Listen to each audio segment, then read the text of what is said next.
British universities are spending £30 million each year on diversity and inclusion schemes, according to the research by the group Conservative Way Forward. The news comes just a month after university staff launched strikes over pay and pension disputes. So is the higher education sector wasting money on woke? Here to discuss more is Professor James Orr, Professor of Philosophy of Religion at Cambridge University. James, thank you very much for joining us. I mean, some people will find these figures quite shocking. £30 million a year, 730 roles at universities exclusively on equality and diversity, and the average salary, £42,300 a year. Why is there such a fanaticism for equality and diversity positions and courses and training at universities? Why are they so woke at universities? Well, good morning. It's good to be with you both. Look, I think a lot of people suspected that an awful lot of time and money was being wasted on so-called EDI positions and projects, but it's good to see that we've now got research giving us a much more kind of concrete sense of the extent of the waste.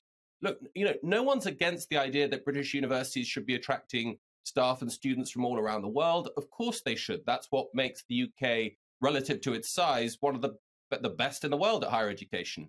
And you can also understand the case for universities spending time and money increasing opportunities for applicants from low-income backgrounds. I mean, I'm all for that. That's time and money well spent. But that's not what this £30 million is being spent on. That's not what these 35,000 staff days are being wasted on. This isn't what the diversity industrial complex is all about. What it's about is pushing universities to spend money on salaries and initiatives and training that have got nothing to do with the proper aim of the universities, which is not social engineering, but teaching and research, academic excellence. See, that is my concern there, James. You've got a time where universities are going on strike, they're wanting more money for their wage, and you'd say surely the place to start is stop wasting money on this irrelevance, and if you need a pay increase, take it from this £30 million. Yes, I mean, look, I think the money is not just being wasted, it is actively undermining and damaging the institutions it's being spent on. In fact, it'd be much better if it was being wasted, in my view, because the money is going towards creating a culture that prioritizes academically irrelevant external characteristics, race, sex, sexual orientation, and so on, above merit and excellence. It's wrong, and it's undermining some of the finest institutions of their kind in the world. That's £30 million that could be going to staff salaries, as you say. It could be going to, as I said, helping the best and brightest from poorest backgrounds.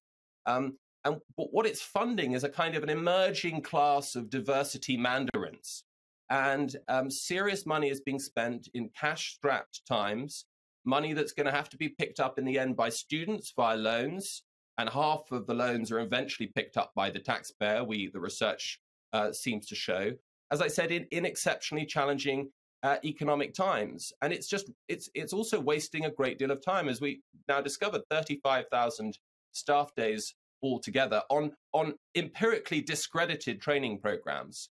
And because these positions are permanent within the administration, there's always going to be more work to do. There's always going to be more and more ways of increasing diversity or inclusion, none of which have got anything to do with what the British taxpayer and society at large expects universities to be doing. And it will be preventing universities from fulfilling their proper purpose.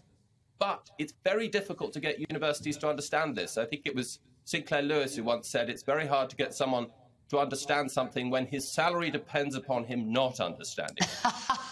How has it got so out of hand at universities? Who's responsible for this going on all the time? And because it's happening in every university. It's not just one or two. It's throughout the whole university sector. So how has it got to this stage? Well, what's happening is that effectively third-party organisations are coming in and providing certain kind of criteria, charters that have to be devised and implemented by the Mandarin class. And I think Advanced HE is one of the key culprits here. I think universities have spent, I think last year, is about £7 million on these so-called equality charters. And so a lot of this is coming from not so much within the universities, but I would say that the universities are on the whole, very happy to go along with it. Or I should say, not the universities themselves, but there are, as it were, certain sort of dedicated staff members, administrators who are pushing this very hard, often probably against the collective will of staff and students. But that's what they're paid to do, and that's what they're going to do.